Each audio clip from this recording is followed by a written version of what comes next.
Hello, everybody, and welcome back to NCAA 2004 in the Alabama Crimson Tide Dynasty mode. And we are here. Yes, the big one, the granddaddy of them all. I don't know if this one is considered that, but it's one of the granddaddies, one of the four granddaddies that rotates every year here. And we are in Tempe, Arizona for the Fiesta Bowl, playing at Sun Devil Stadium against the Trojans, the number 3 ranked Trojans, who managed to pull off the impossible and upset the Fighting Irish, who were on a crazy tear over the last few seasons. But the Trojans have finally overcome their rival in the Fighting Irish and managed to hop over TCU and get a spot in this game. So you can see clearly the rankings do not look on the Trojans that favorably versus the Horned Frogs, but the BCS computer does, and that's all that matters when you get to the end of the season, and those kind of decisions need to be made. So here they are facing your Crimson Tide in the Fiesta Bowl, and this is our first Fiesta Bowl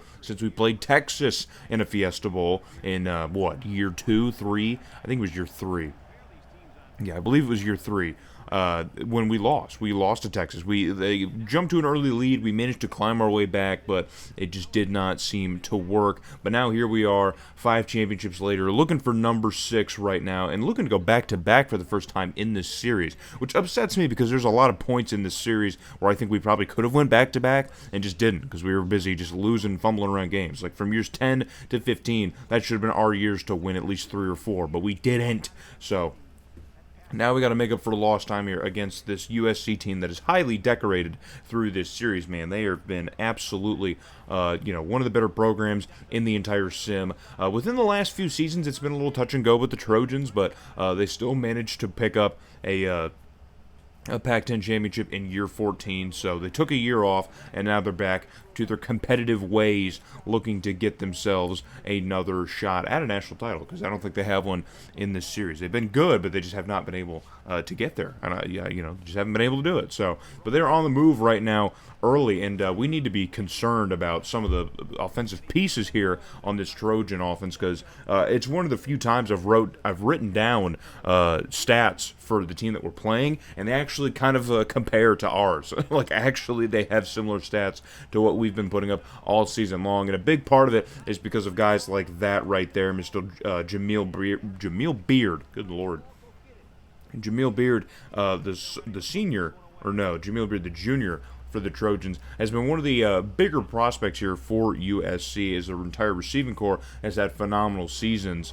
But unfortunately, it does not mean they can still hold on to the football on punt return. So we get a huge breath of fresh air as USC has a big mistake here, and that was the running back, Sandy Massey, who fumbled on the punt return, giving us the football around midfield here. So now Garrett Handy going to try and make something happen to the air himself. And what a juke move as Ben Medley gets an open space for the first touchdown for the Crimson Tide in this Fiesta Bowl. And we have now answered back to USC's early score. And we'll get another look at this one here. Garrett Handy here. It looks weird without gloves. I feel like he should be wearing gloves. Maybe it's because of the number 5. That feels like Teddy Bridgewater, but no. But either way, Ben Medley here. Huge juke move into the end zone for a touchdown for Alabama. And now we have answered back. But USC, man, they've got the weapons in the receiving corps and even in the backfield to compete. And here we are looking at another punt, man. So back-to-back punt highlights, or not back-to-back, but punt highlights very close to each other. What is happening? And I'll tell you what's happening, and is that Massey cannot hold on to the football. USC might need to reassess their punt returning methods here. And Massey's had a great season overall, man. Over 1,100 yards and 11 touchdowns. He had almost the same stats last season, so he's been one of the solid pieces for USC the last couple of years, but for some reason he is just doesn't have it put together. And Garrett Handy is having himself an awful start to this game here, but the but the Crimson Tide are still moving here with a little bit of purpose. But on a third and very long, Handy steps up in the pocket and manages to find Chip Milligan in the back in the end zone, who continues his reign of terror in his senior season. He is absolutely putting up the numbers here. He's got over 1,300 yards entering into this game, and that is touchdown number 15 for Chip Milligan. So we had the best receiver in the country last season. Maybe we might get that again. Who knows? But we are currently up 14-7 now, thanks to some blunders on special teams from the Trojans. And now we have some blunders on offense as USC manages to drive it into Crimson Tide territory. But unfortunately, Philip Jensen here, the senior quarterback, only thrown 10 interceptions all season, manages to find Mosley for interception number 11. And now we are heading the other way here with just under a minute left to go. Handy's got to be a little bit conservative with the time here, as he finds Evan Jacobs across the middle, who's able to cut upfield and turn that into a first down. So a nice athletic play here by Evan Jacobs. The clock will stop to reset the ball, and he's just going to snap it off here. Look at that pancake. What a huge pancake. Gotta love it, man. Gotta love it. And Handy able to find an open target in the end zone for another Crimson Tide touchdown, and we are now opening this one up a little bit here. So we haven't really had the best start offensively to this game here, but a lot of mistakes from USC has really sort of handed us the game so far. So I believe we have more than enough talent to take a lead in this game, but it certainly has not been through the offense that we've seen a lot of that dominance. As Handy, as we saw earlier, it was 2 for 6 to start this game. So it looks like things are finally starting to settle in. We're starting to find a little bit of rhythm and get those jitters out of the way. And on now a short yardage situation here, we hand it off to Moultrie once again, the running back, and he's going to get just enough for that first down, and so we will be able to continue to drive against USC. But it's another 3rd and 6, so USC's defense will not be silenced so easily here as Handy's back to pass, steps up in the pocket, and an awkward throw, and it is caught, but it looks like the receiver might have stepped out of bounds. I'm not entirely sure. It looks like, maybe Moultrie. It's showing Moultrie, but he steps out of bounds, doesn't have enough time to cut upfield, so it's a 4th and 2, and this is typically when Sick Naaman would keep the offense on the field, but no, they're going to send out Kendall Owens because, they're confident that he can nail it, and he does. So we further extend our lead over USC. And now the Trojans really need a surge of something, man, as their offense continues to struggle here in the second half. Handy, now pressure coming off the edge, but he gets rid of it in time, and Ben Medley able to come back to the football and get it. Looks like that ball's trajectory might have been affected by the hit, as Handy waited till the very last second on that cornerback blitz to get rid of the football, but he manages to get it to Ben Medley, so we will take it. Now Handy going to throw for it again to the end zone, and it's intercepted in the end zone. Now heading the other way, and he's got a lot of open space and a lot of open green, and there's no one else that's going to catch him across the 40, man, across the 30, and no one is absolutely going to catch up, man. That is a pick 6. 100-yard pick 6 return for the Trojan defense, and now, man, that is a surge that USC needed.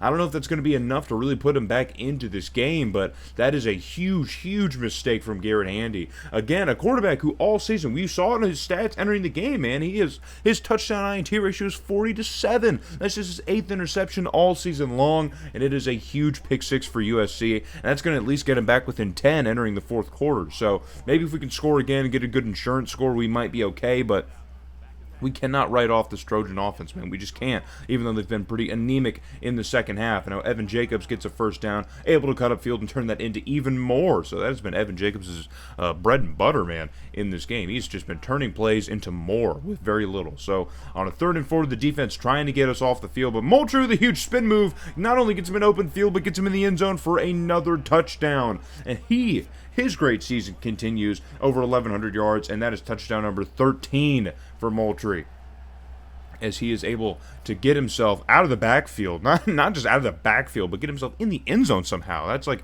a magic trick there. So 31-14 is the score. Under pressure here, he's got to get rid of it in time, and Jensen able to find a receiver downfield somehow, man. That is the heroics of this USC offense that I've just been warning about all video, that kind of stuff is possible. It for sure is possible. And Cliff Ellington able to make a catch there, and another receiver with over 1,000 yards and 10-plus touchdowns over the last 2 seasons, man. So like I said, USC's got the horses in this stable, and I think some of them are, a lot of them are young. I mean, yeah, a lot of sophomores and juniors on this roster, man. So we might be seeing USC once again next season. It's very possible that USC rears their ugly head somewhere else during our 17th season, but Jensen absolutely puts that one on a line and manages to get that one in the end zone for another USC touchdown. So the Trojans will not be silenced here. Now under 3 minutes, down 10 once again, and on the onside kick, we managed to get on top of it. So now it's just going to be a game of killing clock and keeping the ball away from USC, and we should be able to walk out of here with a back-to-back national championship. And under 2 minutes here, Moultrie's able to get an open space on 3rd and 3, and there was pressure in the backfield immediately, but he was able to just put the arm up to talk to the hand girlfriend and get out into open space alongside the edge, and that should just about do it here for your Fiesta Bowl, and it does, as we are going to hold on to win our 2nd national championship, going back-to-back, man, back-to-back national champions. A huge victory here for your Alabama Crimson Tide. Finally, we managed to go back-to-back, man. I felt that this was possible for so many years, as I said. So many seasons I feel like we could have went back-to-back and just didn't. And finally, we did it, man. I did. And I feel it's justified, too, because I really think year 15 and year 16 were some of our best teams. I wasn't that confident about them heading into it, but you guys have seen from watching these games, man, these are really some of the best teams that we've had in the Sick Naven era. So I can't say too much for year 17. We already talked about that forever ago in the UCLA video. I'm not really sure what this team looks like heading into year 17 because there's a lot of pieces that we miss now after this season. So, or I forget that the player trophies are already awarded. So yeah, we already have Chip Milligan as the best receiver. I was trying to bait it up because I knew that he was, but I didn't want to spoil it, but I forgot the awards were already rewarded in the previous video. So forgive my absent-mindedness yet again. You will have to deal with it plenty more times. But there's a lot of pieces that we're going to be missing. I think most of our receiving core is going to be gone after this season. Obviously, we're going to lose Garrett Handy at quarterback after an amazing quarterback season. We even got to replace our kicker. We got to replace the kicker. So there's going to be a lot of missing pieces, but of course we're going to look at that further in the next video. But we have some trophies to look at now as we grab our first Fiesta Bowl. Believe it or not, that is our first Fiesta Bowl of this entire thing. We haven't won. Actually, I don't want to say that. I don't want to say that before I look through my notes, but I'm pretty sure it's our first Fiesta Bowl. And then, of course, there is our sixth crystal ball. So we have managed to match Nick Saban's real-life total. So if we manage to win it in year 17, we will beat it. But at the very least, we have tied it up. And I didn't even know that this was an award because I've never gone back-to-back in this game, off-camera or otherwise. But apparently, you get an extra award for going back-to-back. So here we are with an extra plaque to put in the trophy case because we won back-to-back national titles. And I think it's cool that the game recognizes that. I wonder if there's anything for a three-peat. That'd be kind of cool.